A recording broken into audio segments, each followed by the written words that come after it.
the details which are coming in now of this blast which happened in Delhi some time back.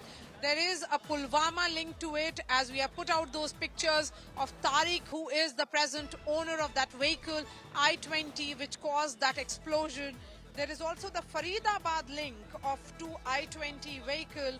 I-20 was in Faridabad on September 20th. In fact, what we can tell our viewers is also this, that cops have busted mega terror plans. So it's multi-city, and certainly that possible busting of the anti-terror module which happened earlier today cannot be ruled out. It appears to be linked. It can't, Maria, because right now we've linked one Tariq to the I-20 car which blasted over here. He is a resident of Shambura village in Pulwama in Jammu and Kashmir, because the Faridabad module is also linked to two of the doctors from Jammu and Kashmir who were arrested from Dhauj village in Faridabad. So clearly nothing can be ruled out right now, all angles being looked at, but prima facie the kind of explosion, because as we're repeating again and again, this was not a regular RDX explosion. So there was no crater, there's no black suit. And that brings down to the fact that when in the morning we were reporting about these terror angles, remember, it appeared to be a white collar terror module.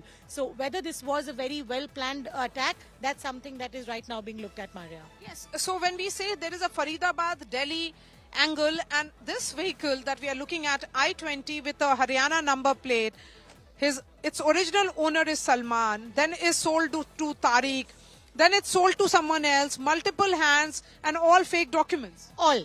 Salman, also what we're being told right now, may not have been the first person who bought the car. So it's at least exchanged hand 3 times, if not more than that.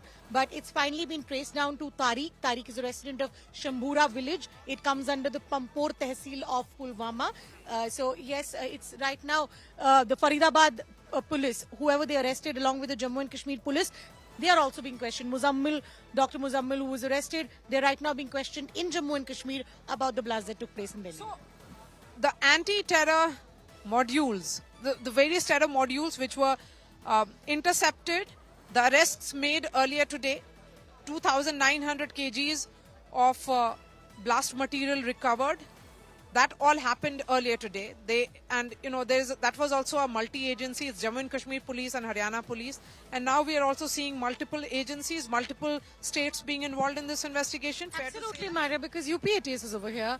We're also seeing Haryana Police active, because the cell team went to Haryana Police to track down Salman, and then subsequently what has appeared about this I-20 vehicle, that there was a challan that it happened just the last month in Faridabad, so it definitely has a location in and around Faridabad. So that's the reason we're not giving away any possibilities, and whether or not it's the same terror module and this was something that was a miss, we will probably know only with time to come. But we see the kind of investigation that's happening, Maria. It's happened at 7 p.m. Everyone was on the ground, and we're at 12 right now. It's been 5 hours. One thing is for sure, that our agencies know what happened. They're just waiting to give that official confirmation. Yes, and they're waiting also to check and perhaps ensure that everything is tick boxed, and before they make that unfortunate announcement, if any.